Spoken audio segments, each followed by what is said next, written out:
Tarihimizni resmi başlaşta olasınız. Tarihimizni bizimki mektubimizdeki gülü, jigiti, Erkan bilen Gökhan'ınki anlamında men yerken şiirle başlayalım. Hemen bakalım.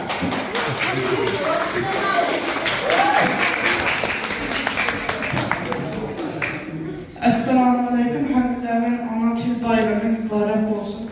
Biz bugün ana til bayramı için Feride Niyaz'ın Ana Tilge Mehdi'ye şiirini okuyunuz.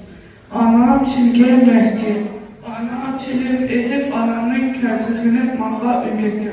Senin bilen eyleler eğitip talar tildim talarını yerken.